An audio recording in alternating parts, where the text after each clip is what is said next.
This is my little Savage 99 ultralight deer stalker. This is one great little rifle. Light as a feather, carries like a dream, carried all day in the mountain comfortably. Well, for today, for a few minutes anyway, I want to talk about something that I really enjoy talking about, and that's the Savage 99 lever action rifle. And some of you probably know it. If you've watched very many of the videos, you do that. For several years, I literally made a living reworking Savage 99. I'd buy pretty much basket cases, fix them up, resell them. And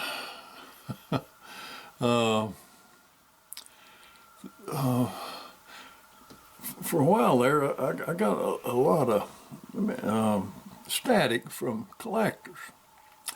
And collectors, you just run the, you run the value of the thing when you do anything to it and all that. Well, my God, you get something that's a basket case to begin with, and you can make a beautiful rifle out of it. That's what I want to do, and that's what I did do. Well, to me, there's several ways of looking at this collector business thing.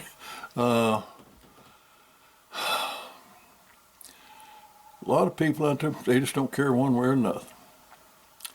And some people are collectors.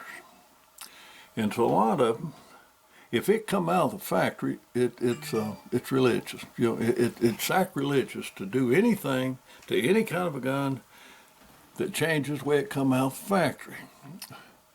Well, then there's other people like me that think some things come out of the factory pretty good, and some things come out of the factory and need a lot of help.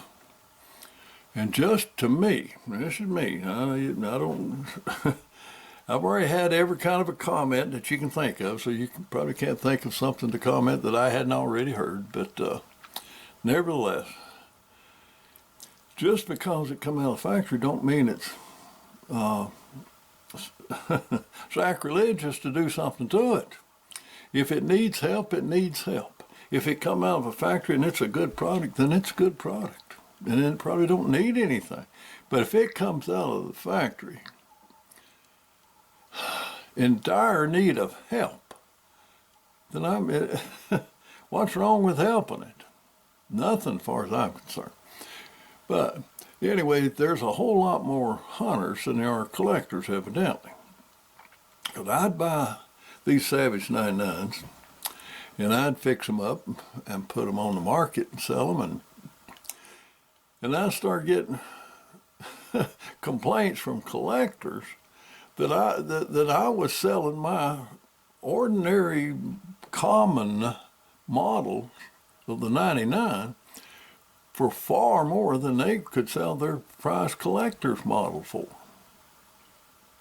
That to me means what something's worth is what somebody's willing to pay for it. Now there are collectors that's willing to pay a pretty good price for something just because it's sort of rare, I guess. But then there are hunters, they're willing to fork out their good hard-earned money for a high-quality rifle. Now, the Savage 99, the basics of a Savage 99 as it come out of the factory were always good, high-quality rifles, except mostly in the finish of them. I'll call it the fit and the finish of them. They some of them lacked a whole lot to be desired. Now, some of the really early model 99s were works of art. My goodness, they're beautiful things. And I had one in particular, actually two real early models that were two of the most beautiful rifles I'd ever seen. The way they were carved and made and the shape and everything, they were absolutely beautiful. Slim, trim, graceful rifles. Because a lot of work in the factory was done by individuals at the time. And some individuals were craftsmen, and some were trainees, let's put it mildly. Some of them may be trainees. But anyway, I took these two fantastically beautiful rifles, and I would take run-of-the-mill, rough basket case 99s, and I'd try to, as much as within me, as much as possible, I'd try to make these clunkers, you want to call them that, into replicas of these two slim, trim, beautiful things. And I did a pretty good job of it, evidently, and because I could sell those rifles. Put them up, finish it, put them up on one of the gun auction places or something. Man, they'd sell for good. They sold good. And collectors would get mad. They'd chew me out for selling, say, a Model EG, a plain Model EG, for more than they could sell their blah, blah, blah for, Oh, well, anyway, there's more than one way to look at something. And to me, just because the factory made something, that don't mean it's sacrilegious to do something to it, particularly if you can help it. Now, yeah, I've seen some cobbled up jobs. I've seen people take a pretty good rifle and literally butcher. Now, yeah, I've seen that. Lord have mercy if I've seen that. I bought several of those and resurrected them. The 99 is, at its heart, has always been a very, very, very, very good rifle.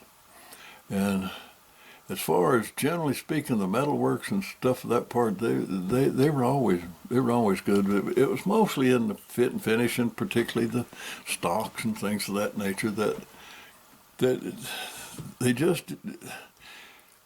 couldn't spend enough time on a gun like I would. I'd spend hours and hours and hours and hours.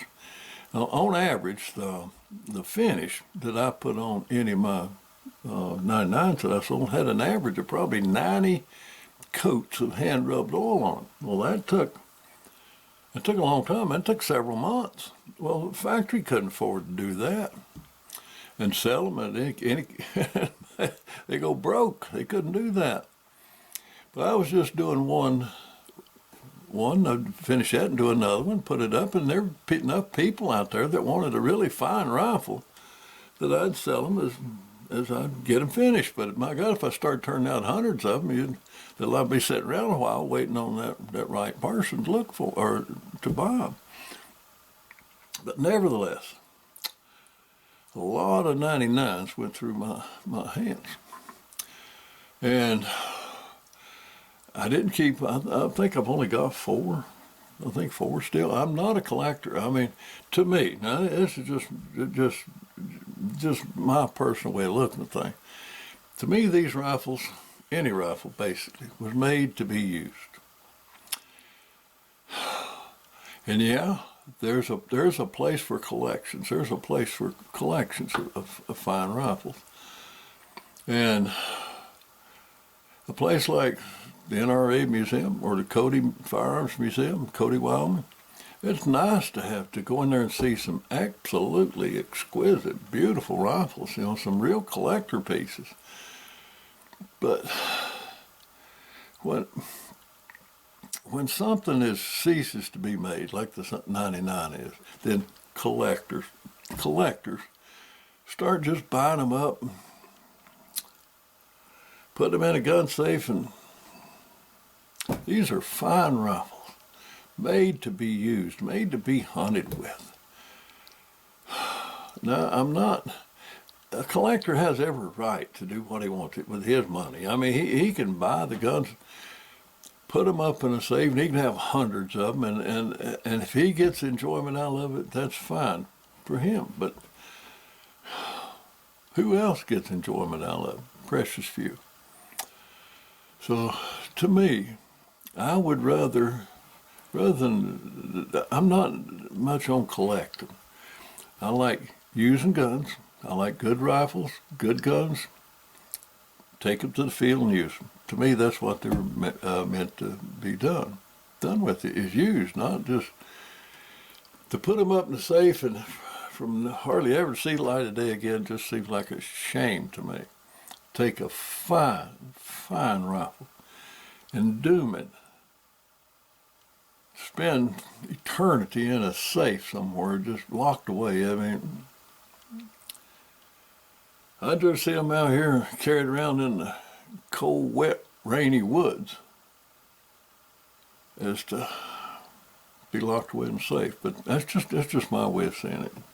But if you want to lock them away in the safe, that's fine. I reckon but you have every right to. But to the collector, to preserve it, to put it away, is what they want. What they want to do. Well, what I want to do is use it, take care of it, and use it. There's two different ways of looking at something. I'm not saying one's right and one's wrong. It's just two different ways of doing it. But I try not to knock anybody, even the collectors who I'm basically not in real agreement with. But boy, they sure took it upon themselves to knock me. They knocked me for having the audacity to take a rifle that changed the way it come out of the factory. It come out of the factory looking kind of pitiful. I'd take and make a thing of beauty out of it, and to them that was sacrilegious. Well, to me, I gave it a facelift that it needed, and there were plenty of people out there willing to pay what it cost to convert these rifles into fine rifles. Okay. So anyway, there's a place for everybody and everything, I reckon. But anyway, that's kind of my background. I worked on Savage 99s. And I got all sorts of them in, and I would get them in, fix them up, and resell them. Well, some of them were pretty rough shape. But I were able to take and make some real beauties out of them and sell them for a premium price. I mean, is the best way to put it. But I got this one rifle in. Happens to be this one. And it wasn't quite as advertised. Maybe the pictures didn't do it justice, or else I couldn't tell from the pictures, whatever. Anyway, when I got it in, I thought, oh my gosh. Oh my, what have I got here? What have I got here? This is, it wasn't in the worst shape of any gun that I got in by a long shot. As far as just, say, use and neglect. This was one of those deals where somebody took upon themselves to change the way the factory had a gun, and it wasn't for the good, not by a long shot. Oh, goodness. This thing was, I mean, it hurt your feelings to look at it. It was pretty rough. So I thought, well, what am I going to do with this thing? I liked it. It's an F model, a featherweight model. It was one of the, I don't even remember the year it's made in, but it's not a real early model. It's one of the later model lefts. It's even got the top tang safety on it. Okay, even got that, but it has the rotary magazine. This one even has the brass shell counter in it. Not steel, it's brass shell counter, but it does have the top tang safety and the slightly new trigger mechanism in it. But it's a featherweight, and it's got a super lightweight, skinny thin little lightweight barrel. And the barrel's so thin that where they mount the front sight, there has to be a boss, a thickened area in the barrel, in order to be able to dovetail it here to put the front sight in. Well, most of the 99s are just a tapered barrel, and there's plenty of meat, plenty of thickness in the metal up here to dovetail right into the barrel. But this got a featherweight barrel. In an attempt to keep the weight as light as possible, the barrel is so thin that in order to put the iron sight on it, you have to put a thickened area, the boss in here, and the dovetail is put in there. So it is a lightweight rifle, which I like the idea of. It's got the short fore-end, 22-inch barrel, lightweight tapered barrel. It's an F model. It's like I said, it has the top tank safety, which I'd rather have. If I had my druthers, I'd rather have the traditional safety down here for a couple of reasons. One, you can't put a tank sight on here. You can't put a receiver sight back here, like I put on most of mine. The sight goes right where the safety is. So you can't put that on it, but it comes drilled from the factory, tapped and drilled for scope mount. And when I got this one, it had this scope on it. It's an old K4 Weaver, and it had some cheaper mounts on it.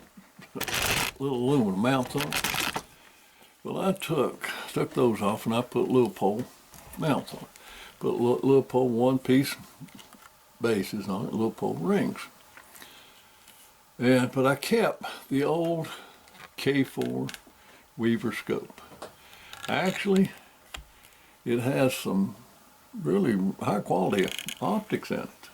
The lenses are clear as they can be, but it don't have the quality of the coatings on it, the anti-glare coating. So early day, early morning, late afternoon, you miss a little bit of time on it because it just don't have the quality of coatings on the lenses. But as far as the clarity of the lens themselves, with a little bit of daylight, I mean, it's an excellent scope. It's an excellent scope.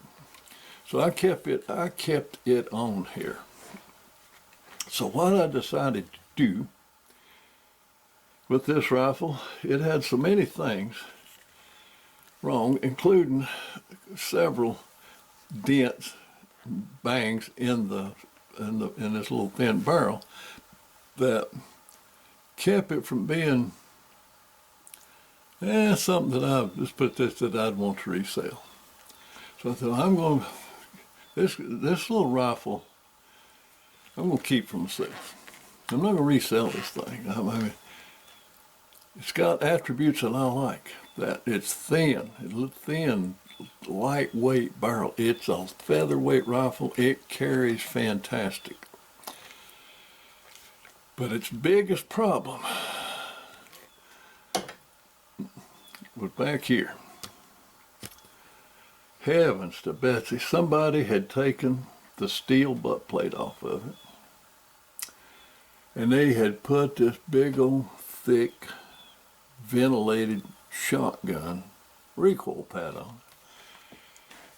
And it had not been ground down to fit at all. They had literally taken something, I don't know what, and chunked, just bit chunks out of it around here to get it somewhat to fit. It stood proud everywhere. Rough, gosh almighty.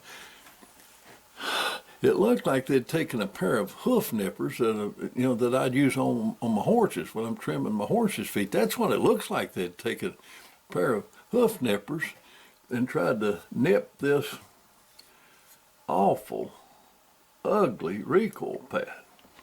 Plus, they had cut the stock, and they cut it at a crazy angle. I mean, the geometry of the relationship of the angle of the butt plate to the line of the bore, everything was off. It was terrible. They had cut it at a crazy angle. I mean, it was bad. And not only was it cut wrong this way, side to side even, it was bad. It was bad. They had taken some kind of a handsaw, looks like, and cut that off, screwed this recoil pad on there that was way, way, way, way too big, and then they just chunked it around. Well, naturally, I got that thing off, and then I took it to the saw, and I sawed the right angle on it and squared it up. It was ridiculously too short. It was way, way, way too short. So I thought for a while about trying to maybe just order another stock or something for it. And then I thought, no, I've never done that. No matter how bad the stock looked or anything else, I was always able to take the original stock, the original forend, and redo that gun. Sometimes it come in pieces. I'd have to piece it back together. I have had to add wood in where big chunks was missing, like a whole big chunk missing off the heel of the toe or something. And I'd replace that. I've replaced bits and pieces and glued and everything else back together, but I've never had to put another stock on. It's always factory stock. So I thought, all right, I'm going to keep this thing for several reasons. It's just not one I'm going to sell, because it's got a few things in it that I just wouldn't want to pass on to a customer. I could live with them, like the dings in the barrel and things like that. I could live with that. But this exceedingly short length of pull now was absolutely ridiculous. So I thought, well, you can't just put the original butt plate back on it. I mean, my God. So I thought, well, okay, what am I going to do with this? What I'm going to do with this rifle? I got the idea. I'm going to make a special purpose rifle out of this. I'm going to make a deer stalker. Something I can go to the woods, something I can go to the mountains.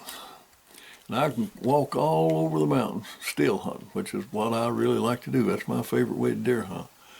I'm going to walk all over them mountains with a nice lightweight rifle. An older rifle with an old scope on it. Of course, I'm an old man, so that fits okay too. But it's an old rifle, old scope. And I'm going to make this a walk around a deer stalker. And when you're hunting up there in the mountains or around here, it's cold. It's cold. So you bulked up, you got pretty heavy clothes on. And a rifle that's got a length of pull that feels great down here shooting in your shirt sleeves in the summertime, and you're getting it all zeroed and everything's fine. You take it up there in the mountains, and you got all these bulky clothes on. All of a sudden, that length of pull just becomes way too long. It's downright awkward. You can't get up on your scope and everything like you should. You've experienced the same thing. There's no one length of pull that works great for everything. If it feels good to you in your shirt sleeve, you put a big heavy coat and underwear and vest and all that stuff on, it's going to be too long. Or if you get it to fit and really good with all that bulky stuff on, it's going to be a bit short with your shirt sleeves. But anyway, my idea was, I'm going to build this up.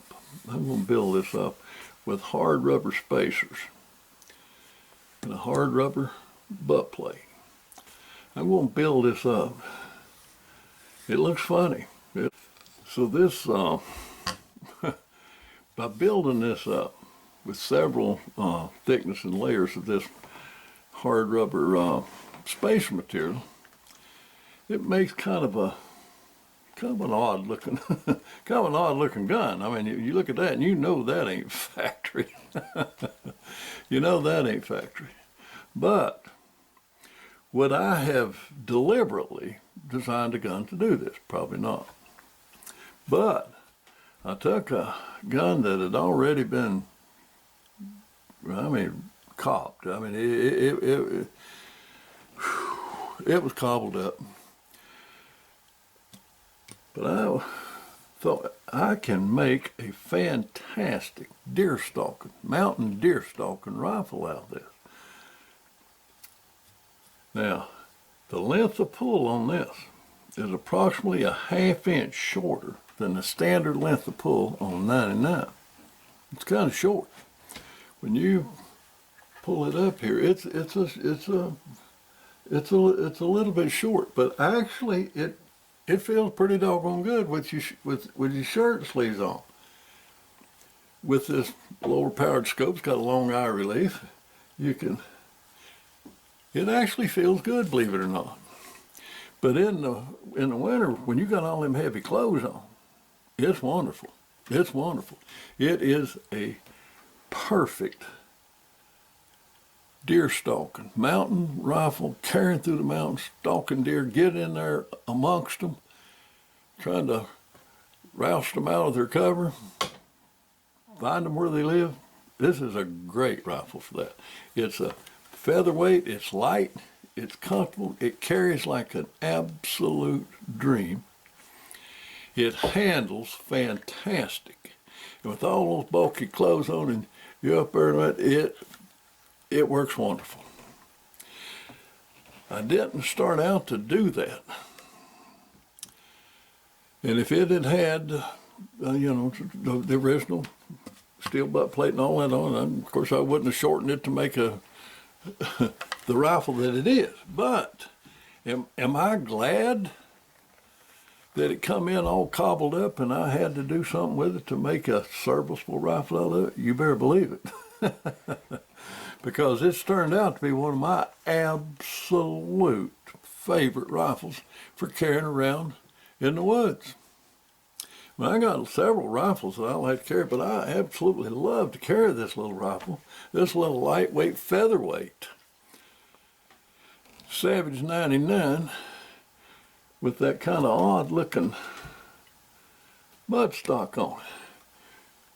But brother, does it function, does it work? This is one time when function far outdoes finish or looks. I mean, it functions great. It's great. Would I have taken a factory stock, a new stock, and cut it off and shortened it down to this? No. But I took one that had already been screwed up and was able to make a fantastic using rifle out of it. This is a using rifle, and I have used it a lot. It has multiple dings and scratches. That's okay. I mean, I put a lot of use on this thing. A lot of use on it. I got it in there today and rubbed down some of the dings and scratches on it. Made them look a little bit more presentable. But brother, this rifle has been used. And it'll continue to be used because it carries so well. It does so well. It does its job great. It's a carrying rifle. It's a rifle that you can carry all day in the mountains, in the woods, and be comfortable. Don't weight you down. It's a featherweight rifle. And it has a very short length of pull that enables it to be used great with heavy clothes. Can you use it in shirt sleeves? Absolutely. I'm not going to shoot it today. I will get out in the next day or so, maybe tomorrow, and shoot it. Put it back on the bench just to make sure everything is where it's supposed to be. Where I've had the cataract surgery and all that and had to change the settings on the scope. I'm going to put it on the bench and see what it does. But this little cobbled up rifle has turned out to be a blessing. It's a great little rifle. But I suggest you take your prize rifle and whack a bunch off the stock and build it back up to where it looks a little bit on the odd order. No, I certainly would not. But since it was already screwed up, I fixed it to where it suits me, whether it suits anybody else or not. I mean, it looks kind of odd. It really does. But it works fantastic. It works great. So I love it like it is. Make no apologies the way it looks here because it works. It works great. But would I put it up for sale? No, no, no. Yeah, but, and that's a blessing too, because by it being just rough enough to where I wouldn't resell it, I kept it for myself. Now I've got me a great stalking rifle. I got me a great deer stalking rifle. Oh, like I said, of all the 99s, and I've had more 99s than most people, and there's people's had more than I've got, but I've had a lot of 99s go through my hands where I made a living working on them, rebuilding them and reselling them. I've had a lot of 99s. I think I've only got 4 left now, and they're special purpose. They are special purpose rifles. Like this is my Mountain Stalker. That's an F. I've got a C in 284. That's my long range 99, 284 Winchester. I've got the first 99 I ever bought, which is a G model, which is a takedown. I've still got that, and that's one I took my best elk with. That's a great rifle, slim, trim. Actually, that's the one that I use as a pattern, try to make all the rest of them look as much like it as possible. It's a fabulous rifle. It came in pieces. I said, if I can fix this and I can fix any of them, well, it was a job, but I did resurrect it. It was an absolute disaster. But I fixed it up and made it back into a fine rifle that it started out to be. So it's that way now. And the other one is the one I just did a video up on. It's the last rifle, last 99 that I did. It's the last one that I bought to resell, and I just didn't want to sell it. So it's kind of a sentimental thing, I guess. So I've got a takedown G model, which was my first one. Then I've got the last one, which is the EG. Got the last one I ever built. Then I got the 284 as my long range 99, and this is my short range walk around deer, mountain lightweight deer rifle with a scope on it. The other two, the G and EG, have got the iron sights on it, which I really like. And if I could put them on this one, I would not even have the scope on it, even though this scope is a great little scope, and at times I'm glad it's there. But if I could put the tank sight on it, I would, but I can't because the safety, that tank safety, is right in the way of where you want to put that peep sight. I wish that when Savage redid the workings on this gun, that they had put that safety somewhere else. But by that time, hardly anybody was using iron sights anyway, peep sights anyway. Everybody's using a scope, so they just stuck it in the most convenient place, which a lot of people like, which is in the shotgun position here. And it's just a sliding tank safety. But I will say one thing about this. Now, like I said, I love the 99, I love Savage 99. But none of them are sacred, okay? And they can take criticism. Or you should be able to criticize anything, I don't care how iconic it is or anything else, but when they put this safety on there, I didn't like that idea at all. But when you got your hand out here and you're looking, you game all other safeties, the Ruger #1s, shotguns and everything, when you're about ready to shoot, you just push the safety forward. You can't do that. You know why? There's not any safety there. It's all wood. The safety's way up here. There is no way with your hand in the film that you can get up here to get that safety off. You have to take your hand away, push the safety off, and then come back. That's not a good design. But so you're looking at when you got you're looking at, yeah, I'm going to take the shot. Well, before you put that to your shoulder, You have to release that safety, because once it's down here in shooting position, you can't reach it. When you tilt it back up here, you can pull it on. So release it, bring it down into shooting position, put it back on. That's one little flaw. It's somewhat of a, some people call it minor, I call it major. But anyway, this little odd looking piece of work here, it's a great little rifle. It is my personal Savage 99 deer stalker. And I love it. And I'm going to get out here and start shooting it.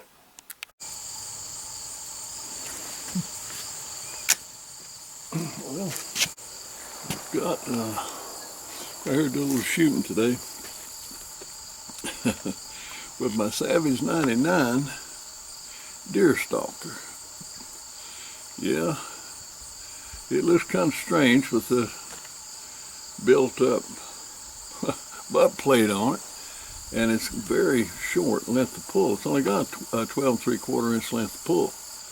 But like I said,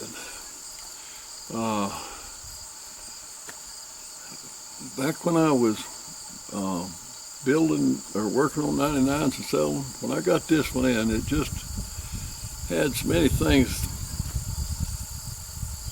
that's wrong with it that I didn't want to resell it to anybody.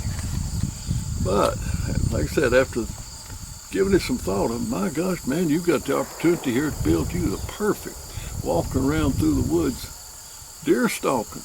Lightweight, beautiful lightweight. I mean, it's light as a feather, little skinny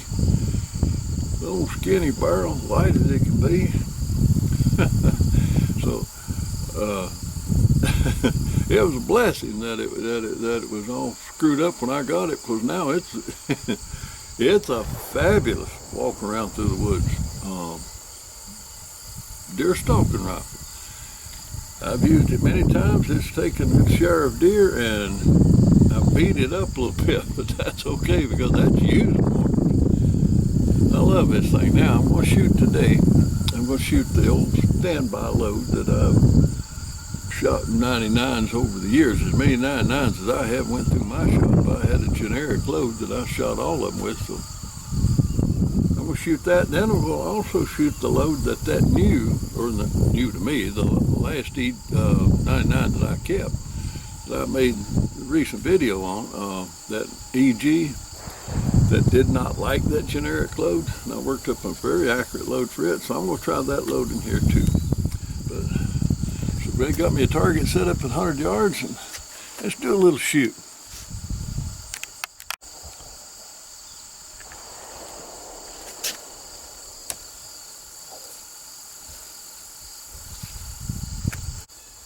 Alright.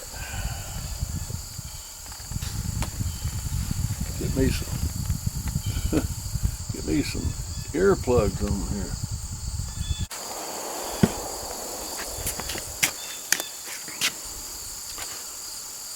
So the first loads that I'm going to shoot through here are the old standby loads.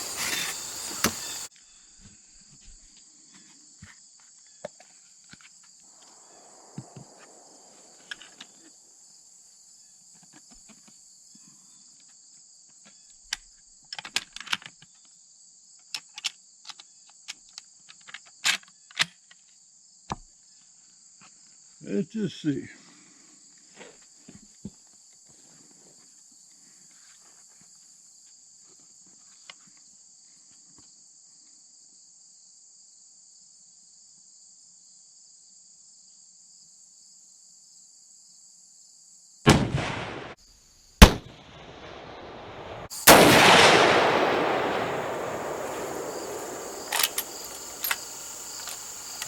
They eject very easy.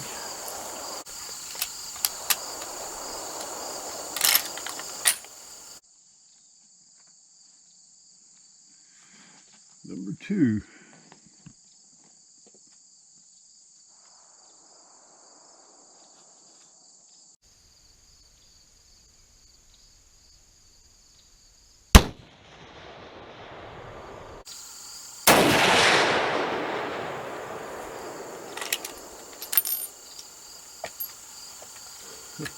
You gotta love shooting this little fella.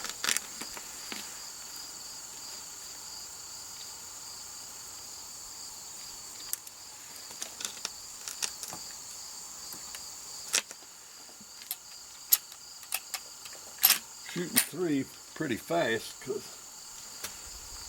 this little lightweight barrel heats up quickly.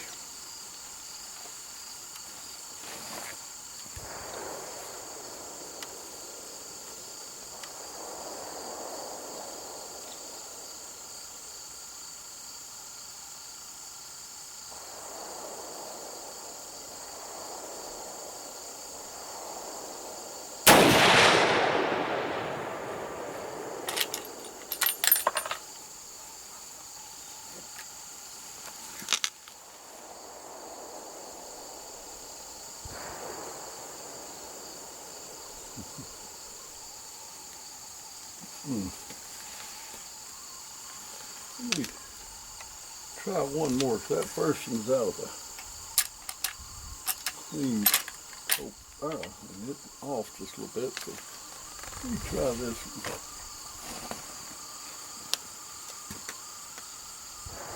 Can't really count that first one.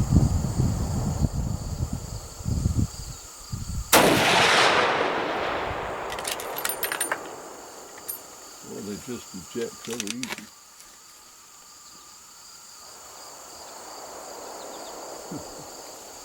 Yeah, zero's perfect. Zero's perfect.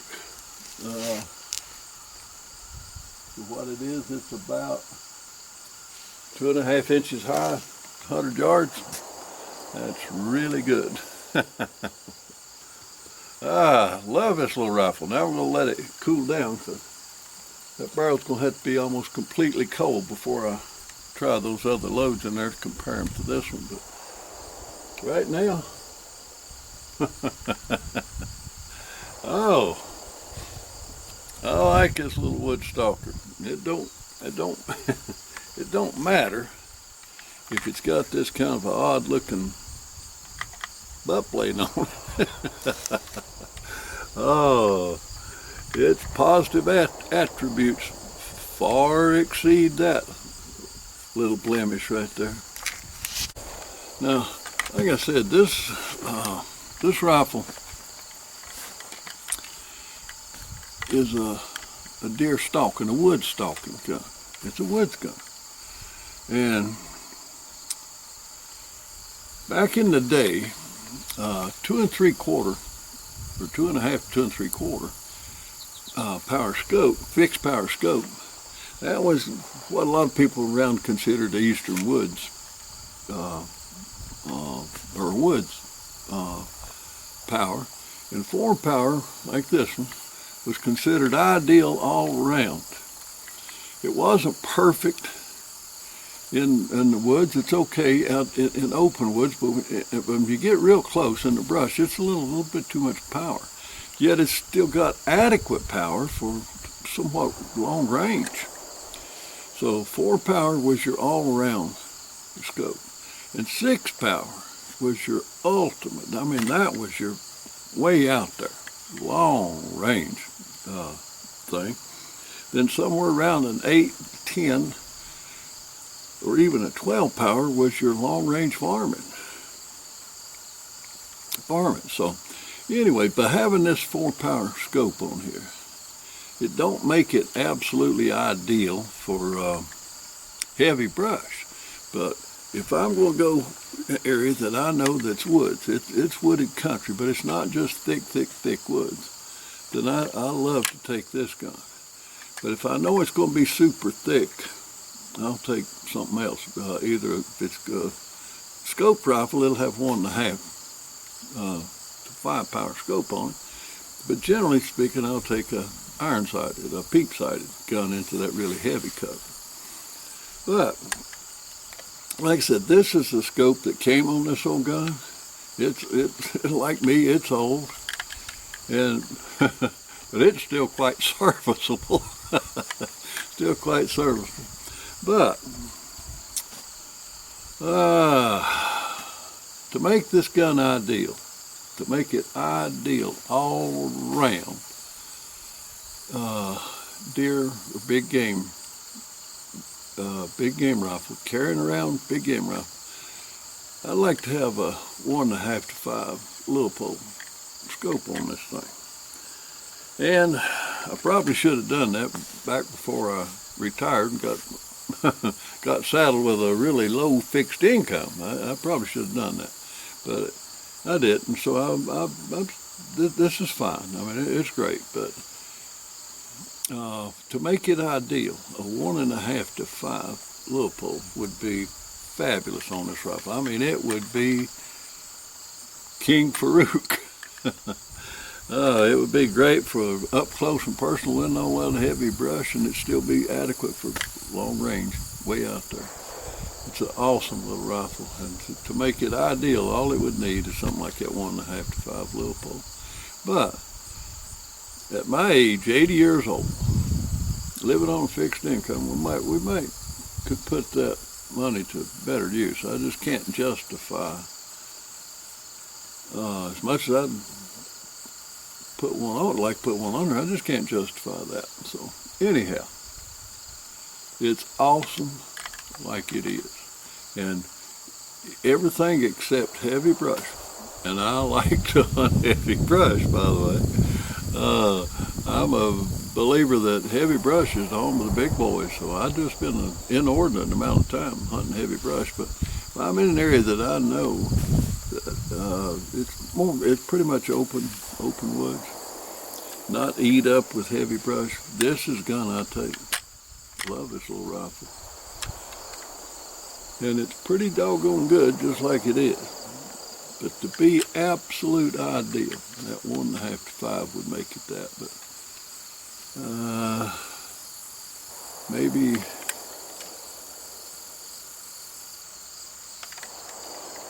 when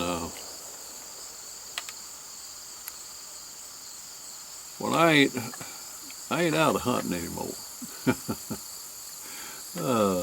Maybe when it's my time to depart this old life, whoever gets this gun next time, maybe they'll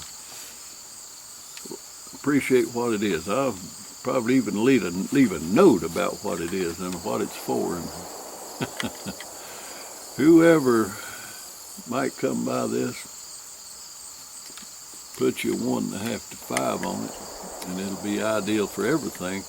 Leave it like it is, and it'll be great for everything except that heavy brush. But that barrel's cooling down enough, so I believe I'll go ahead and try that other load.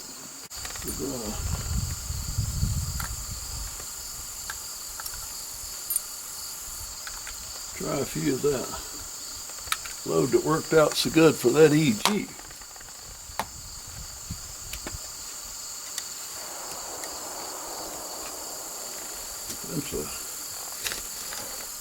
That's a great load in that EG, so let's see what it's going to do in this little featherweight.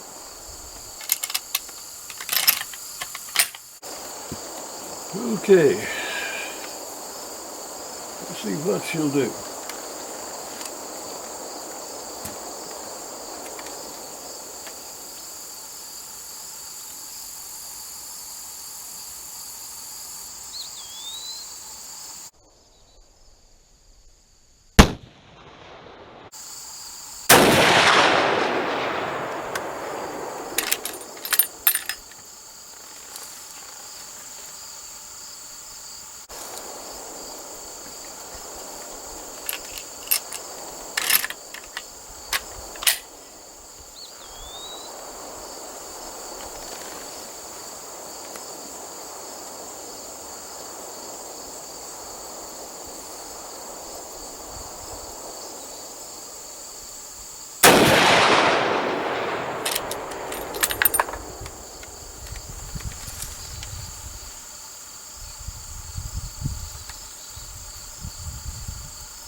Well, accuracy-wise, the load that I worked up for, get the earplugs out, the load that I worked up for that EG shoots better in this little rifle than that generic load does. And the generic load shoots fine. The point of impact is drastically different. So if I was going to use that load for the EG in this, I'd have to change, I'd have to make sight adjustments, but no, the generic load, the all-purpose load that I shot, that I used for over the years to shoot virtually every 99 300 Savage that I got, it's a good all-around load. Is it ideal, perfect for this rifle? No. I would need to work up a load that's specific for this rifle. But I'm not going to do that because that generic load is working just fine. And for any range that you'd be shooting at a deer, I mean, this thing's good to its full potential range, which is, close to 300 yards. So it would work. It worked just fine. But, yeah, Lord, if it wasn't for the fact that you can't hardly find reloading components, and if you do find them, you can't afford them. So if it wasn't for that, I love to shoot. So I would work up a load that was specific, accuracy specific for this rifle. Who knows, I still might do that a little bit, but not this year. Not this year. I'm going to leave it with the generic load. That's what I'm going to use for this. It's great, but the other load that's good, that shoots real good in that EG, actually shoots great in this one too, so. But I'm not going to I would have to re-Z the rifle. I'm not going to do that. So, this little Savage 99, my little Savage 99 deer stalker is ready for another season. And I'm looking forward to getting another buck with this. Looking forward to carrying it through the mountains. It's nice, it's light, it handles like an absolute dream. It's just a great little rifle. And I am glad it had all the flaws that it had, because that means I still own it. And that's a good rifle for carrying through the mountains, carrying through the woods. It's a great gun. It's a great little rifle. So I'm looking forward to the season. Looking forward to it. Now I gotta go get the targets up. Got a little mowing to do around the farm, so I better get busy. And we'll talk soon. Well, let's look at the results of that shooting. This bullet here, that was the cold barrel fouling shot. You can't really count that, so we just rule that one out. This is my generic load that I've used for many, many years for virtually every Savage 99, 300 Savage that comes through the shop, and it shoots pretty good in most of them. Well, this is a 3-shot, 1 7/8 inch group. That's acceptable. That's plenty good for what I'm using it for. And then my load that I worked up for that EG, which is this one, it's a 1 3/8 inch group. But it's where I'm aiming here, and I want it hitting 2.5, 3 inches high up here. It's like this one is. This one's a perfect 0. It's a perfect 0. So I'll definitely leave it there. But this load is a bit more accurate. Could I work up a highly accurate load for this rifle? No doubt.